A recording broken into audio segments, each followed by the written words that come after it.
In the core of a clamoring city where dreams were both fashioned and broken resided David, a tycoon yet endless love. His heart was an embroidery woven with warmth for Sara, his cherished companion and perfect partner. Sara was the encapsulation of beauty and graciousness, and David was profoundly fascinated by her unflinching empathy for the world. Their story started under the consoling shade of an old oak tree in their schoolyard. A companionship bloomed, developing into an affection that appeared to resist everyday hardship. From blameless squashes to high school fascination, their bond stood strong against the preliminaries of life. Be that as it may, the wheel of destiny took a brutal turn one turbulent evening. Sara, chasing assisting an abandoned more bizarre, ended up facing to look with a relentless executioner. It was a chilling experience that steered their lives for eternity. David, tortured by weakness, realized he needed to follow through with something. There isn't a moment to spare, and he really wanted a lot of cash for the dangerous medical procedure that could save Sara's life. The clinic bills were taking off, and he was battling to keep up. He felt the heaviness of the world on his shoulders, the weight of his adoration for Sara driving him to the edge. Franticness drove David to look for help from associates he wouldn't usually approach. He trusted in them, uncovering his adoration for Sara and the desperate circumstance within reach. He wanted cash, and he really wanted it quick. Yet, believing some unacceptable individual can be a lethal slip-up. One of these associates, Imprint, seemed to understand David's situation.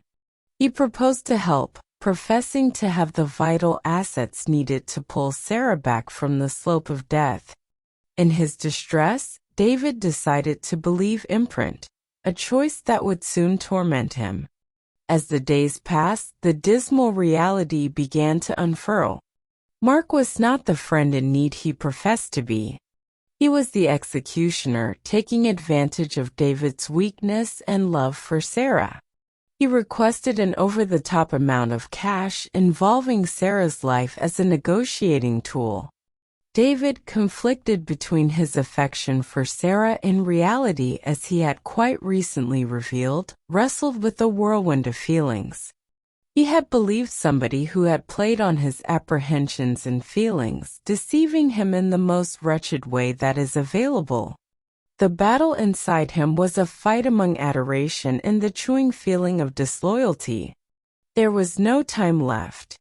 The day of the medical procedure moved close, and David needed to pursue a decision.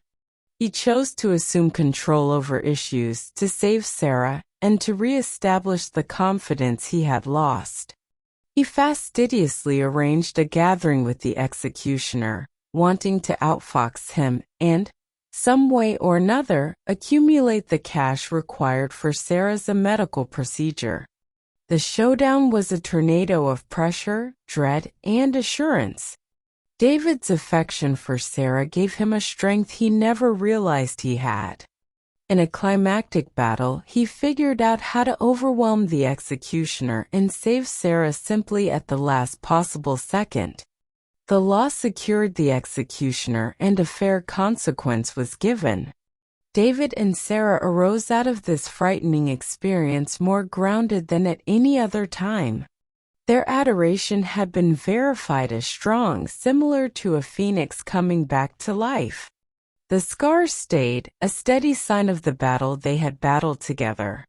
The adoration that David and Sara shared was an encouraging sign, showing the force of affection, trust, and the solid soul of the human heart.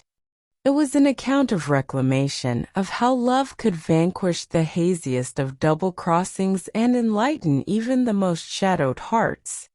Their romantic tale turned into a motivation for many, an update that adoration could persevere through the cruelest tempests and arise successful, sparkling brilliantly even with difficulty.